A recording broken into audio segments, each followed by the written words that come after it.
She gets snaky. Woohoo! Yeah, you've got to remember that this is rear wheel drive and it's got a lot of power.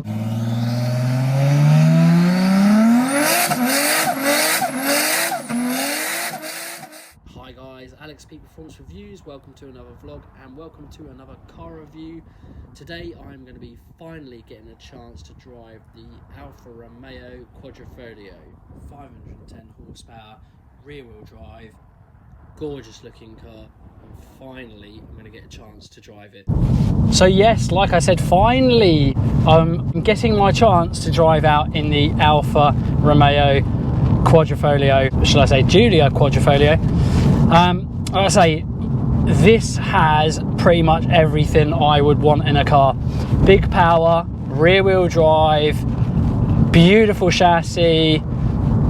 It's just a recipe for success.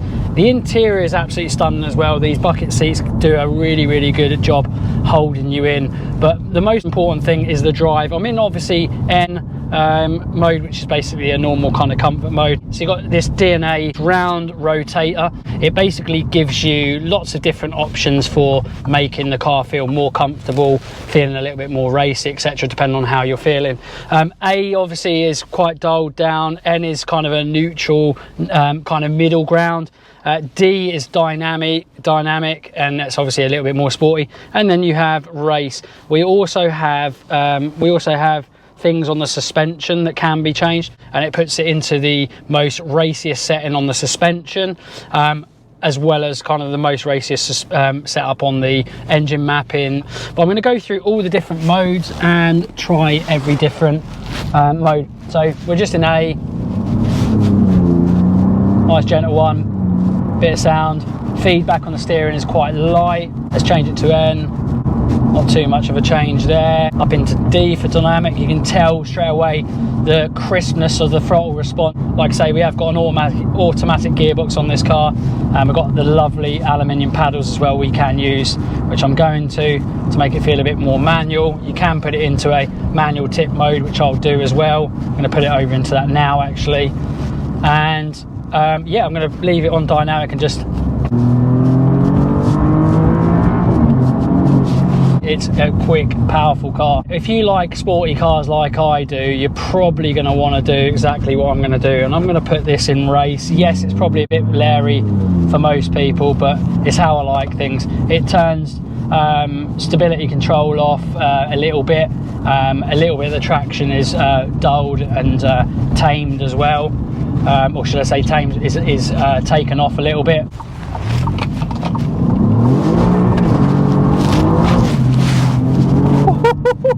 Jeez, she gets snaky. Woohoo! Yeah, you've got to remember that this is rear wheel drive and it's got a lot of power, but obviously it does look after you. You can control it and it will, but definitely feels like a lot of things are off, and you can.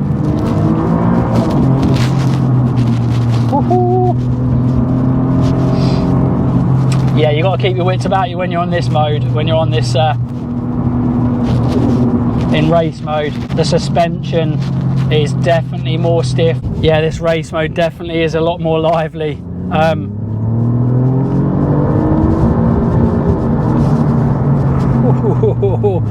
So yeah,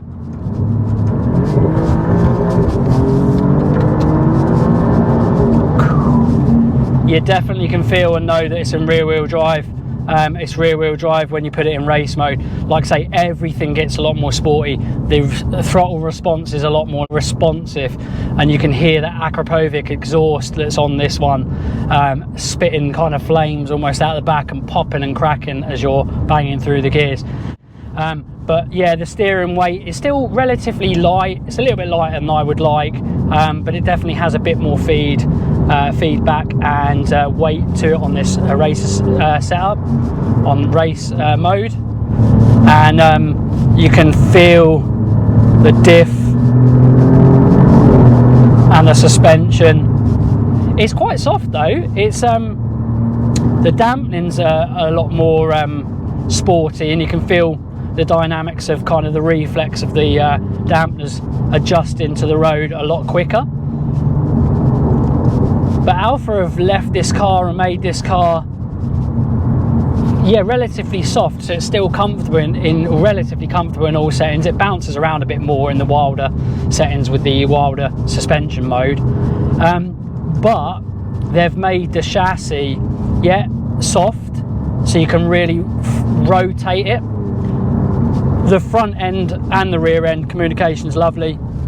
The feedback from the steering wheel, due to the response of the rack, is really good. If you look and watch my movements, it really reacts so quick. So the rack ratio is really nice, which means that I can imagine if you were really giving it some beans around some of these country roads, you'd get so much nice response and turning and feedback as you get quicker and as you warm these tyres up. On track, I suspect this would absolutely eat up the tarmac, but it sounds good as well. See if we can hear that.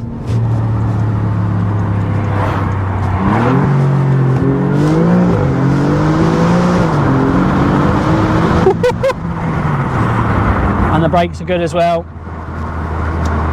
Sorry if you got a bit of wind noise feedback there, but I just got to test these things out, see what they feel like.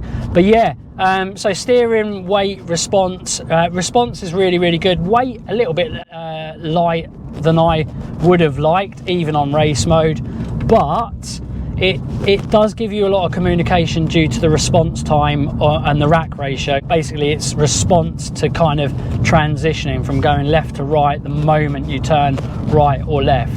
It gives you a lot of feedback through that, so it gains it back in its response time. But yeah, it's a little bit light for my liking, but can't grumble. The rest of the car's just so good.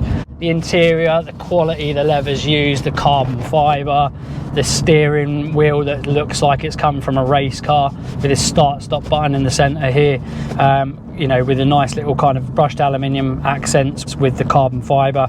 Knowing that it's a Quadrifoglio with that, you know, 4-leaf clover there in front of you as well, and that beautiful brushed aluminium Alfa Romeo badge. But yeah, rest assured guys, I am definitely suitably impressed. This is the kind of car that is right up my street.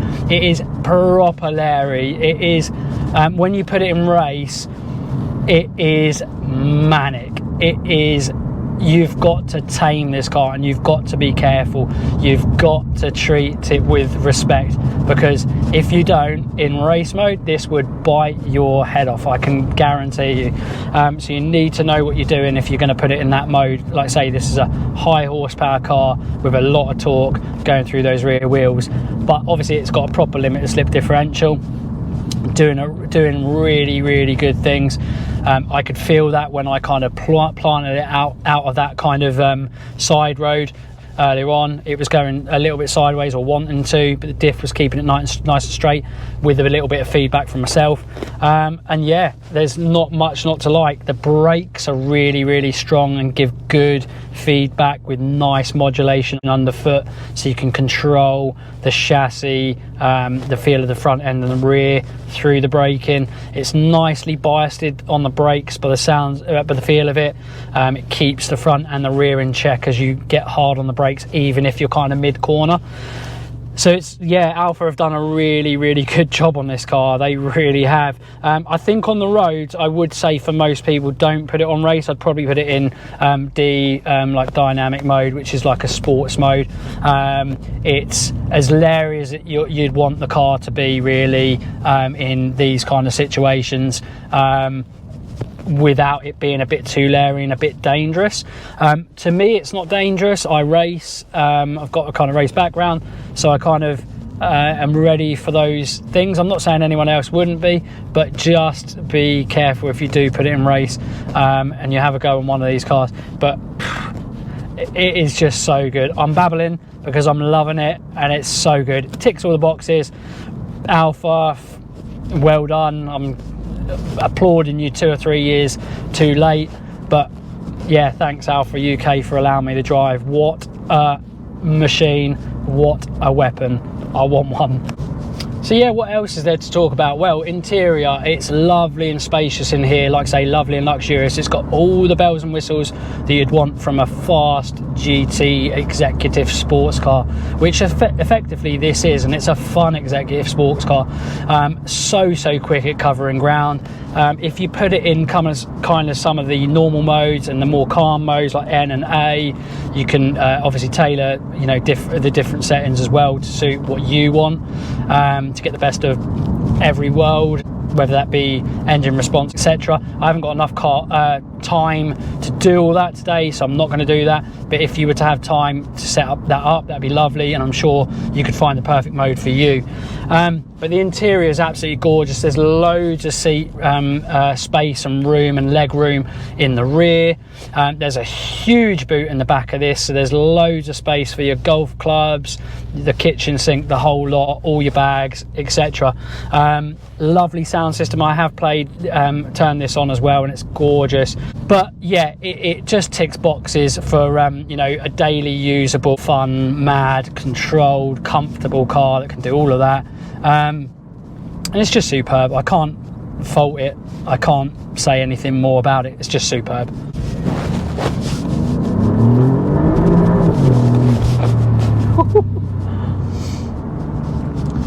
So yeah, again, let's go on to brakes. Let's have a little feel what brakes feel like. We're going to go up to about 50 mile an hour, almost do an emergency stop.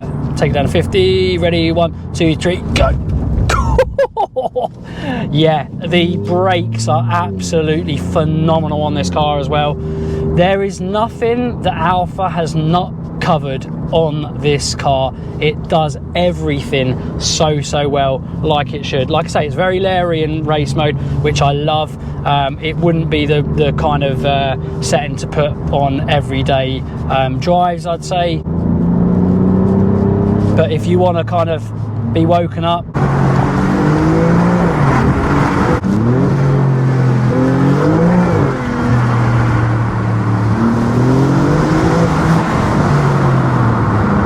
so yeah, it certainly covers all bases. Obviously it's practical, it's super fast, it's just got everything. It's got a lovely kind of clear display in front of you and the dials, and the lovely beautiful kind of center console display as well. It's got all the bells and whistles, even out of the factory. Obviously you can spec them up, and it can obviously add a lot more money to your final RRP, but it is absolutely superb and comes very well spec'd, completely box fresh.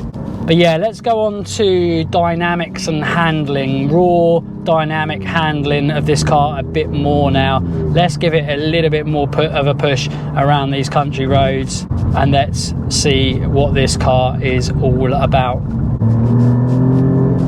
Again, we are on race mode.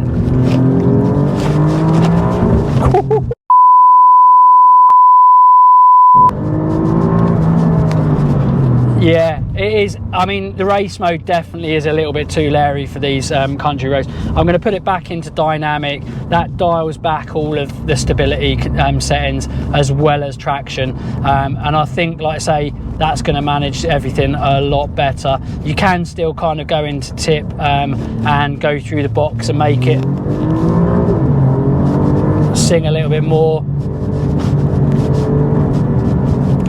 And it just feels a little bit more poised and a little bit more, well, a lot more safe actually in that mode. Still very dynamic, very fast, just not quite as mad as race, or in fact a lot less than race. Race is for when you feel spicy or when you're on racetrack for sure.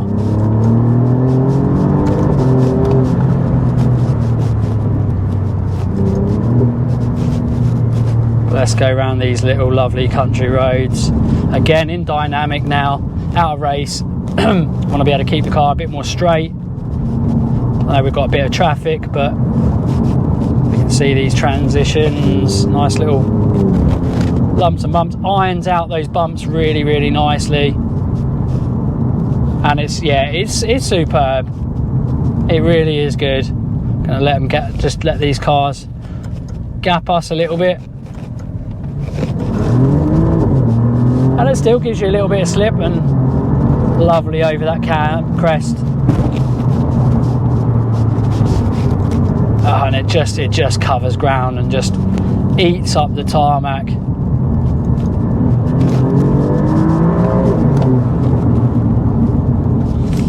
It's just so much fun. What a machine, what a car.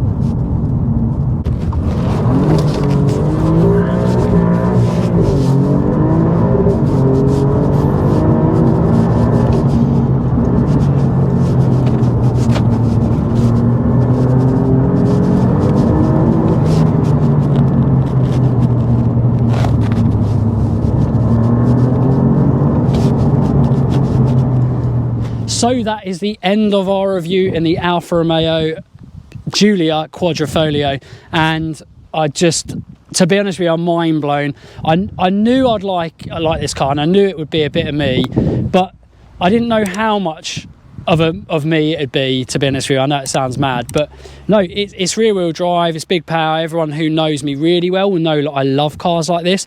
2-wheel drive cars, lots of power, really good fun chassis, but obviously at the end of the day you always want to kind of drive these cars yourself and make your own judgment because you hear things.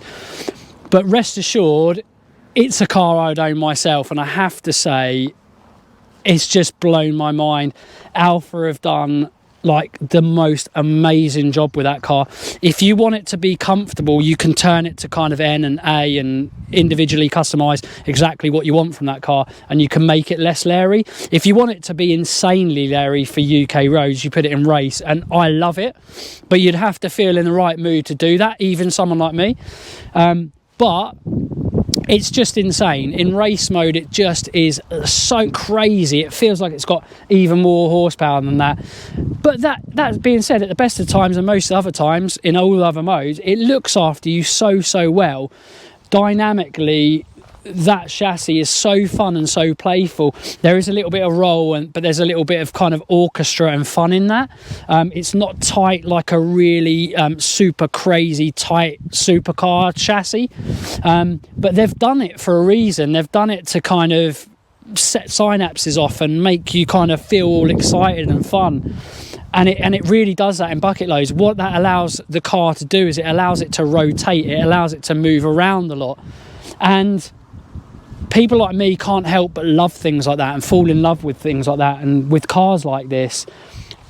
And there's not many cars like that, and they're a dying breed. And even back, you know, when cars were more mechanical, there was still a handful of cars that would make you feel like that would do that kind of thing. And I have to say, it's very one of a kind. And if you are in the market for one, honestly, go test drive one. You will buy one, I can guarantee you. I now want one, and I just think it's one of the best cars I've ever driven in a long time, or full stop. So yeah, anyway, I'm going to stop there because I'm going to rabbit on and talk about this car for so long. Anyway, that's been my drive. If you've got any questions, hit us up in the comment section, guys. Hope you've enjoyed. As always, like, share, comment and subscribe, and we'll see you again in the next one. Bye for now.